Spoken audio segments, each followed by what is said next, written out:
Now we have the two effects. The first one is the Pasteur effect. अब Pasteur effect में क्या होता है कि हमारे पास हमारा सिट्रेट और ATP प्रोड्यूस होता है, ठीक है, production of citrate and ATP। मतलब हमारे पास बहुत सारी ग्लाइकोलाइसिस हुई है, इस वजह से हमारे पास बहुत सारी ATP हमारे बॉडी में प्रेजेंट है। तो अब हमें पता है कि हमारे सिट्रेट और ATP हैं, ये हमारे पास ग्लाइकोलाइसिस के इनहिबिटर्स हैं। अब इनहिबिटर्स भी कहाँ हैं, कौन से स्टेप को रेगुलेट करते हैं, थर्ड स्टेप को। और यहाँ पे एंजाइम कौन सा होता है हमारे पास, यहाँ पे देखें फॉस्फोफ्रक्टोकाइनेज 1।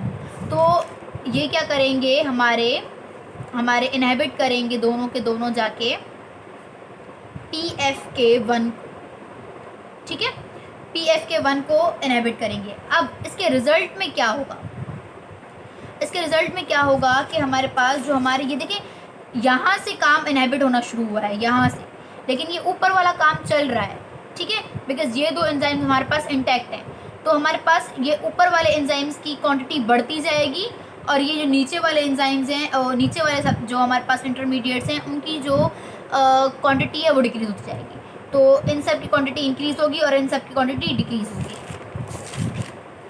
मतलब कि फर्स्ट टू थर्ड स्टेप के जो हमारे पास इंटरमीडिएट्स हैं उनका लेवल इंक्रीज होगा और रिमेनिंग का जो है हमारे पास जो लेवल होगा वो डिक्रीज होगा, ठीक है। तो मतलब क्या हुआ हमारे पास, this is because of the inhibition of the PFK1। अब ये क्यों होता है, अब देखिए बेसिकली पेस्चर इफेक्ट का मतलब होता है कि हम लोग इनहिबिशन कर रहे हैं ग्लाइकोलाइसिस की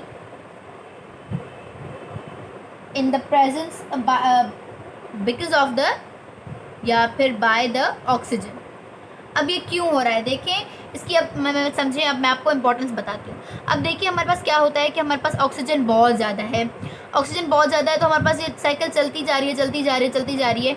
तो अब क्या होगा कि ये जो ऑक्सीजन है और हमारे पास बहुत सारी ATP प्रोड्यूस हो गई है, तो अब ये ऑक्सीजन क्या होगा, अब जाहिर सी बात है हमारे पास ये ऑक्सीजन क्या करेगा कि इस ग्लाइकोलाइसिस को इनहिबिट कर देगा बाय रिलीजिंग दीज टू, मतलब ऑक्सीजन ये स्टिमुलेट करेगा the release of these both.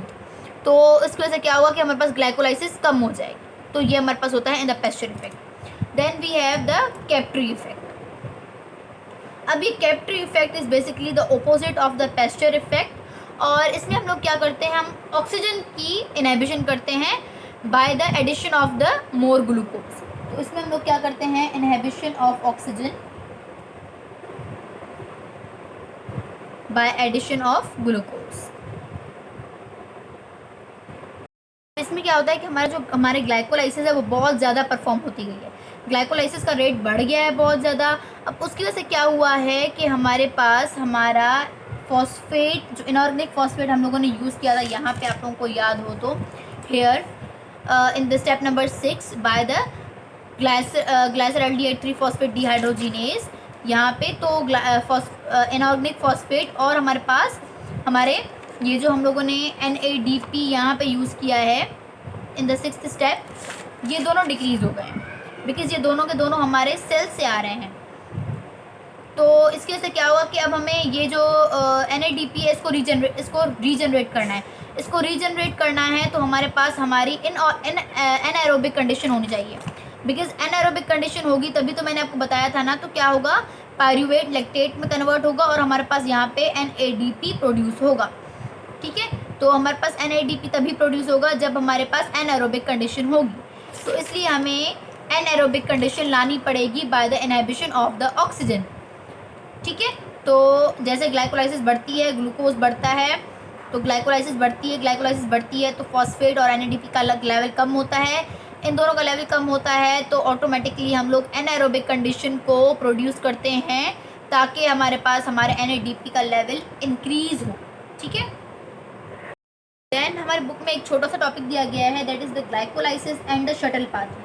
अब glycolysis and the shuttle pathway में क्या होता है कि अगर हमारी जो NADH है वो अगर हमारा नॉर्मल जैसे हमारे पास प्रोसेस चलता है उसमें से अगर जो है ना जो हमारे पास होती है हमारी ETC साइकिल उससे पास होता है तो हमारे पास वो देता है 3 ATP। लेकिन अगर ये हमारे पास जाता है एक शटल पाथवे में तो शटल पाथवे भी कौन सा, अगर ये जाता है मैलेट एस्पर्टेट पाथवे में, तो ये क्या करता है, ये 2.5 ATP प्रोवाइड करता है। और अगर यही NADPH जाता है हमारे पास ग्लाइसरोल फॉस्फेट शटल, तो ये कितनी ATP प्रोवाइड करता है, 1.5। ठीक है, नॉर्मली ये करता है 3 ATP provide, malate aspartate pathway के थ्रू करता है ये 2.5 ATP provide, glycerol phosphate pathway के थ्रू करता है 1.5 ATP प्रोवाइड। ठीक है, topic we have the glycolysis and the dental caries. अब इसमें क्या होता है, बेसिकली जो हमें पता है हमारा जो टीथ होता है, तो अब इस टीथ में क्या होता है कि हमारे पास के हम लोग ज़्यादा ग्लूकोज का इंटेक करते हैं, तो हमारे पास कुछ बैक्टीरियाज होते हैं जो इसको मतलब ग्लूकोज को फीड करते हैं और ग्लूकोज को थ्रू द ग्लाइकोलाइसिस उसकी फर्मेंटेशन करवाते हैं, और फर्मेंटेशन के बाद मतलब कि in the absence of the anaerobic condition में बेसिकली वो रहते हैं। ठीक है, तो वो उसको किस में कन्वर्ट करेंगे, इन द एनारोबिक कंडीशन हम लोगों ने पढ़ा था लैक्टेट में। तो हमारे पास बहुत ज़्यादा लैक्टेट प्रोड्यूस हो जाता है, और लैक्टिक एसिड की वजह से क्या होता है कि हमारे पास हमारे टीथ में कैविटी फॉर्मेशन हो जाना शुरू हो जाती है। कैविटी फॉर्मेशन होती है तो वो आगे जाके क्या करती है, पल्प कैविटी में हमारे पास जो विजल्स वगैरह होती हैं उनको डैमेज करती है, और जब उनको डैमेज करती है तो हमारे पास हमारी पेन की सेंसेशन कॉज होती है। ठीक है, तो ये होता है।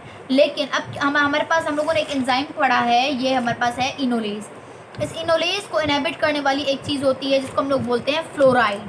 अगर हमारे टूथपेस्ट में फ्लोराइड है, फ्लोरीन या फ्लोराइड, तो अगर हमारे टूथपेस्ट में फ्लोराइड है तो वो क्या करेगा, इस इनोलेज को इनहिबिट कर देगा। अगर इस इनोलेज को इसने इनहिबिट कर दिया तो क्या होगा कि ग्लाइकोलाइसिस का पाथवे परफॉर्म नहीं होगा, यहाँ तक आएगा लेकिन आगे नहीं बढ़ेगा। तो हमारे पास क्या होगा कि हमारा लैक्टिक एसिड नहीं प्रोड्यूस होगा, लैक्टिक एसिड प्रोड्यूस नहीं होगा तो हमारे पास जो हमारी कैविटी की फॉर्मेशन है वो नहीं होगी। तो this is the about the tender carries and the glycolysis.